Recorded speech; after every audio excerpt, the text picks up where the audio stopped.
भूर्भुवः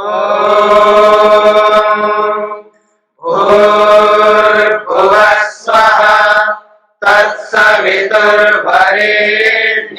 भर्गो देवस्य धीमहि धियो यो नः प्रचोदयात्।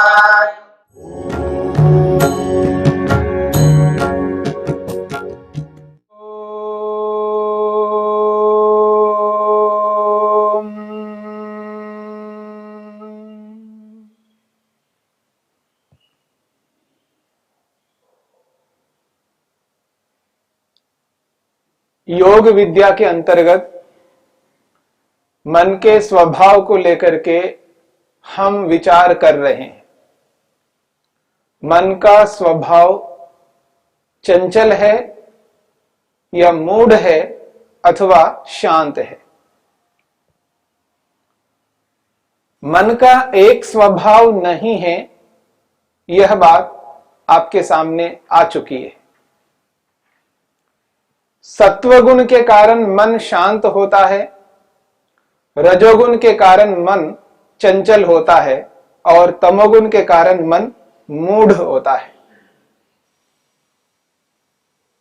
इन तीनों स्वभावों के कारण से मन में निरंतर परिवर्तन होता रहता है। मन के इन परिवर्तनों में ज्ञान मुख्य कारण है। जैसा ज्ञान मन में रहता है, उस ज्ञान के अनुरूप मन में जो परिवर्तन अलग अलग प्रकार के आते हैं, वो परिवर्तन मनुष्य को दो मार्गों में चलाने वाला होता है। वो जो परिवर्तन है, एक ऐसा परिवर्तन जिस परिवर्तन के कारण से व्यक्ति बंधन की ओर, बंधन के मार्ग में चल पड़ता है अथवा मोक्ष के मार्ग पर चल पड़ता है। या तो वो सांसारिक ही बना रहता है या वो आध्यात्मिक बना रहता है।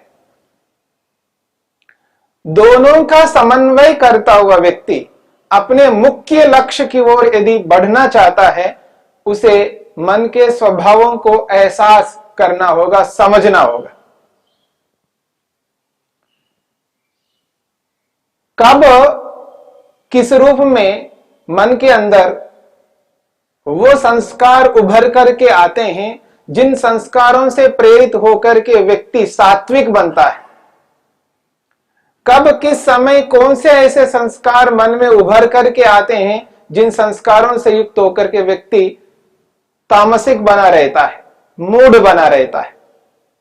वो कौन से संस्कार है जिन संस्कारों से युक्त होकर के व्यक्ति चंचल बना रहता है। उन संस्कारों को पकड़ना पड़ेगा, संस्कारों का अध्ययन करना पड़ेगा। मुझ में कैसे कैसे संस्कार हैं, उन संस्कारों को देखना होगा। देखने का अर्थ आंखों से देखना नहीं, देखने का अर्थ है आंखें मूंद करके मन ही मन में यह विचार करना होगा, यह चिंतन करना होगा, मुझ में कैसे संस्कार है, मेरी रुचि किस ओर हो रही है, मेरी प्रवृत्ति किस ओर हो रही है, मैं क्या इच्छा रख रहा हूं, क्या अभिलाषा रख रहा हूं, क्या सोच रहा हूं मैं। उनके आधार पर उसके संस्कारों का बोध होता है। जैसे उसके मन में संस्कार होंगे, वैसी वैसी रुचि उसके अंदर उत्पन्न होती रहेगी, वैसा आकर्षण उत्पन्न होता रहेगा, वैसे विचार मन के अंदर आते रहेंगे। उन संस्कारों को पकड़ना होगा।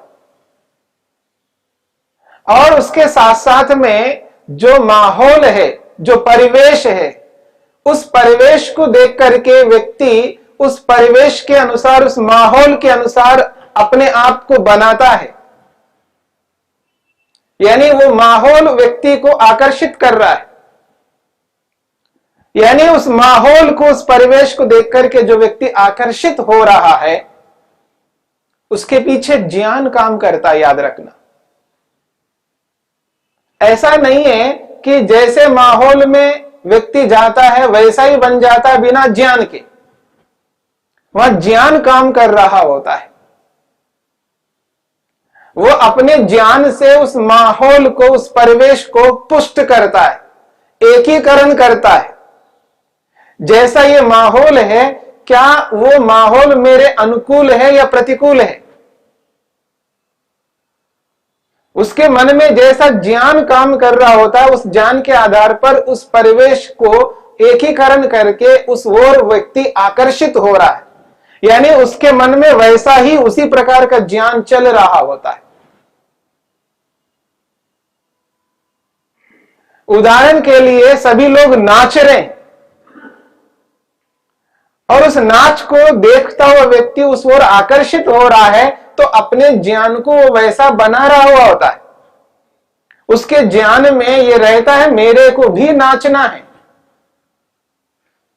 या वो नाच मेरे को अच्छा लग रहा है। सभी लोग खा रहे हैं, सभी खा रहे हैं, वो अपने ज्ञान को वैसा ही रखता है, मेरे को भी खाना चाहिए। ज्ञान को, उस परिवेश को एकीकरण किए बिना व्यक्ति उस ओर आकर्षित नहीं हो सकता, और अपने ज्ञान से वो निर्धारण करता है, निर्णय करता है, एक ऐसी स्थिति में पहुंच जाता है, इदम इत्थम की स्थिति में, ऐसा ही करना है। ये जो निर्णय है ये बिना ज्ञान के नहीं हो सकता।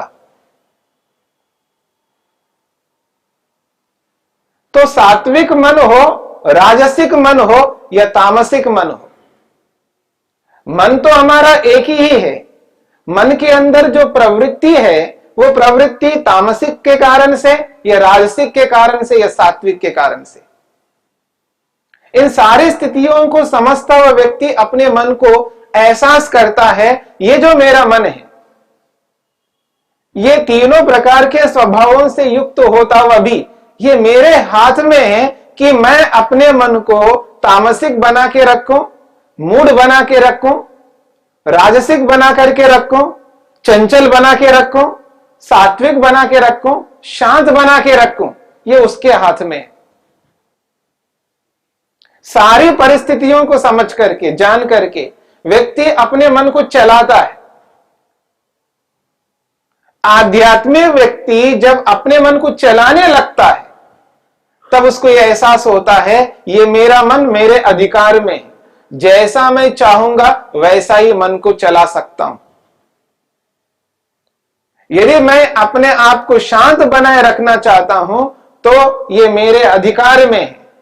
मन में सत्वगुण है, मन में सात्विकता है, मन में शांतता है, मैं उसको उभार दूंगा, उभार करके अपने आप को शांत बनाऊंगा।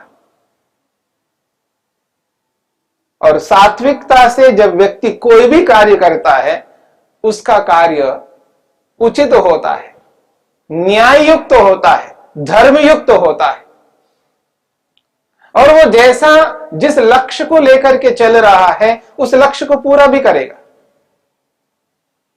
अपने गंतव्य स्थान पर पहुंच जाएगा, गंतव्य को प्राप्त कर लेगा। उसका मार्ग एक ही प्रकार का चलता रहेगा।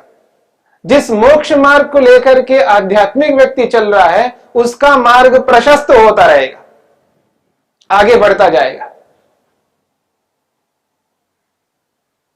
परंतु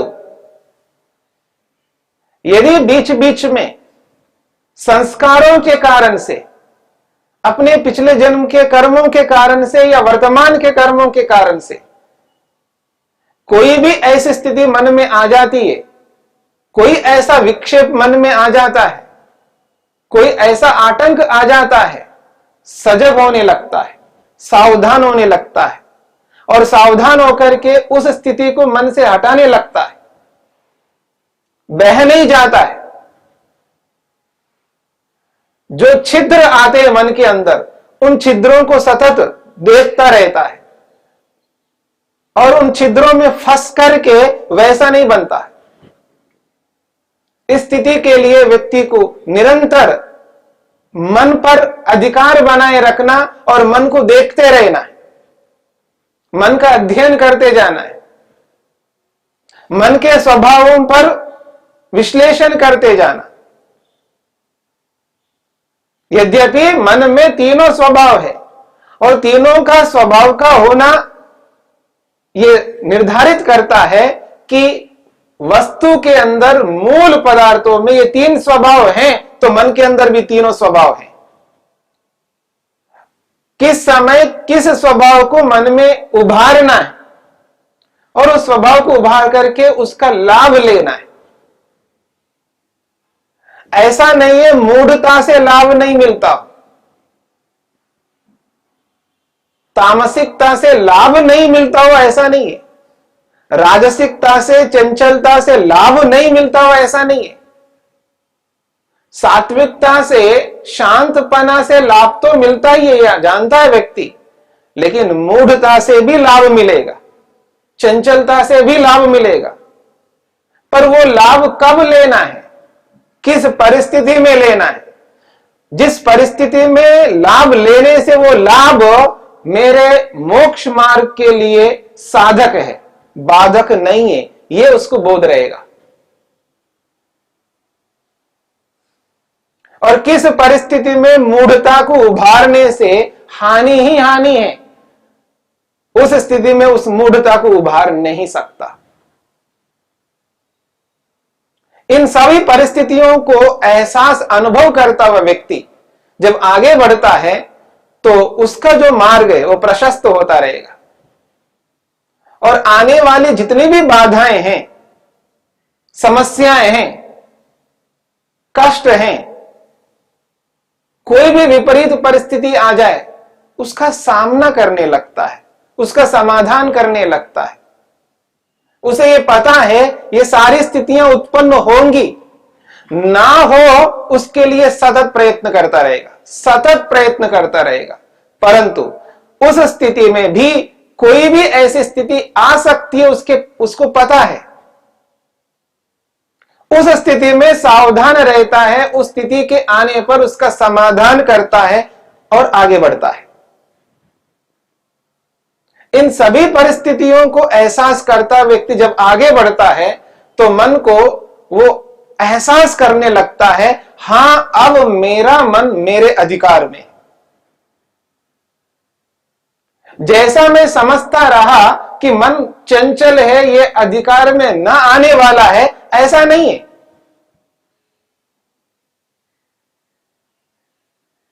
इसलिए ऐसा नहीं है क्योंकि मन के अंदर तीनों स्वभाव हैं, तीनों स्वभाव काम करने वाले हैं। तो अब तीनों स्वभाव कब कैसे काम करेंगे मेरे बिना, इस बात पर ध्यान देना।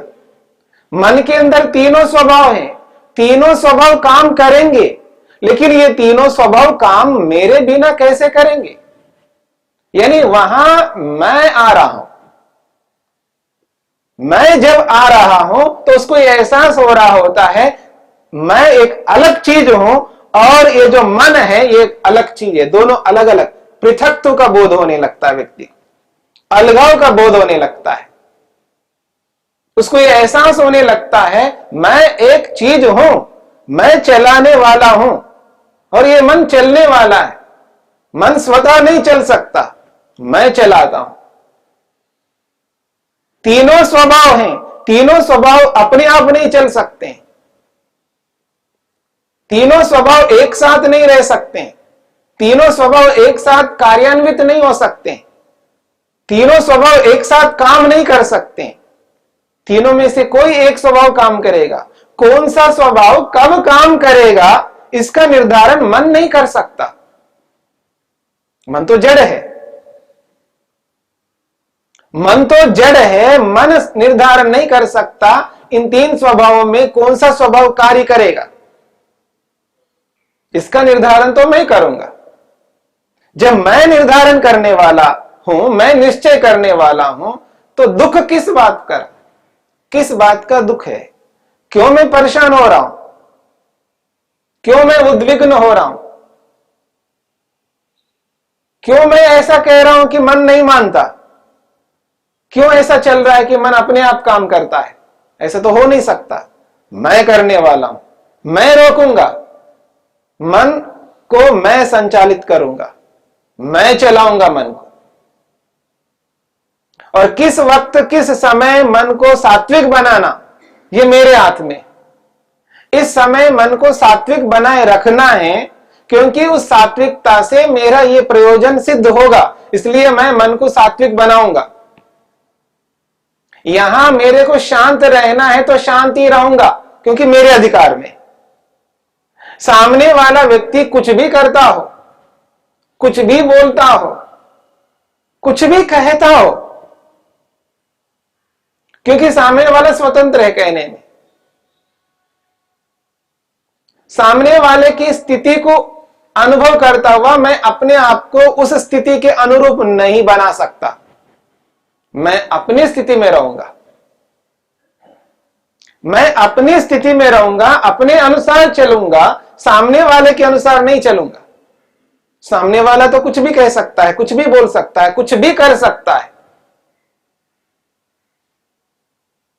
मेरा सोच क्या करता है, मेरा सोच क्या कहता है, मैं क्या चाहता हूं,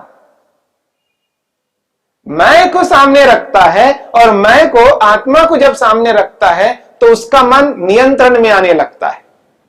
जब व्यक्ति मैं को भूल जाता है तो मन नियंत्रण में नहीं आ सकता है, क्योंकि उसको एहसास हो रहा होता मैं तो कुछ नहीं, जो कुछ भी कर रहा है ये मन कर रहा है, ये मन ही कर रहा है। तब ये मैं नहीं रह सकता, वह मन मुख्य रूप से रहेगा, तब उस मन को वो रोक नहीं सकता। जब व्यक्ति किसी परिस्थिति में अपने आप को नहीं रोक पा रहा होता है, सामने वाले की स्थिति को देख करके उसके अंदर जो उभार हो रहा है, जो आवेश उत्पन्न हो रहा है, जो गुस्सा आ रहा है, उस आवेग को वो रोक नहीं सकता, क्योंकि वह मैं को भूल जाता है, अहम को भुला देता है, स्वयं को एहसास नहीं करता है कि मैं एक तत्व हूं। और ये जो आवेश आ रहा है, ये उद्विग्नता आ रही है, मन के अंदर आ रही है, मुझ में नहीं आ रही है। जब मन में आ रही है तो मैं रोकूंगा ना। गाड़ी गलत दिशा में जा रही है तो जा रही है, पर रोकेगा कौन? मैं रोकूंगा ना, ड्राइवर रोकेगा ना, चालक रोकेगा ना, क्योंकि स्वयं गाड़ी नहीं जा सकती। मूर्खता से, अज्ञानता से, न समझने के कारण से, शीघ्रता से और किसी कारण से मैंने गाड़ी को गलत दिशा में लेके गया, मैं लेके गया, मैंने उधर किया, तब मैं ही तो उधर से हटाऊंगा, उस दिशा से हटा करके सही दिशा की ओर गाड़ी को चलाऊंगा। मैं करूंगा, चालक करेगा। जैसे गाड़ी को चलाने वाले चालक करता है, वैसे ही आध्यात्मिक मार्ग में चलने वाला साधक करता है।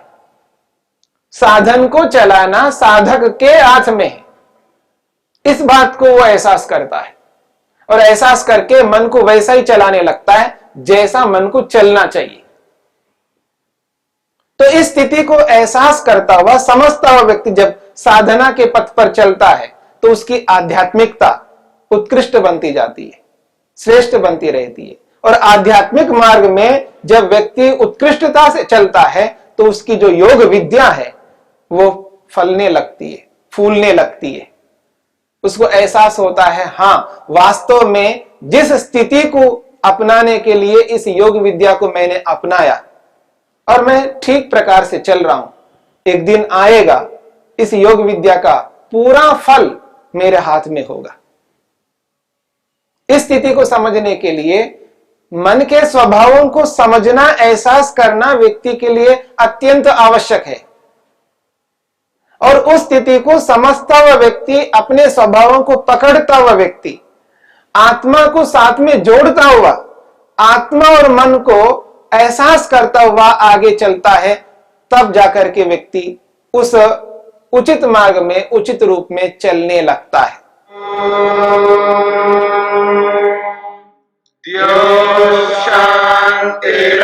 शांतिरंतरिक्षं शांति पृथिवी शांतिरापः शांतिरोषधयः शांति वनस्पतयः शांतिर्विश्वे देवाः शांतिर्ब्रह्म शांति सर्वं शांति शांतिरेव शांति क्षमा शान्तिरेधि ॐ शान्ति शान्ति शान्ति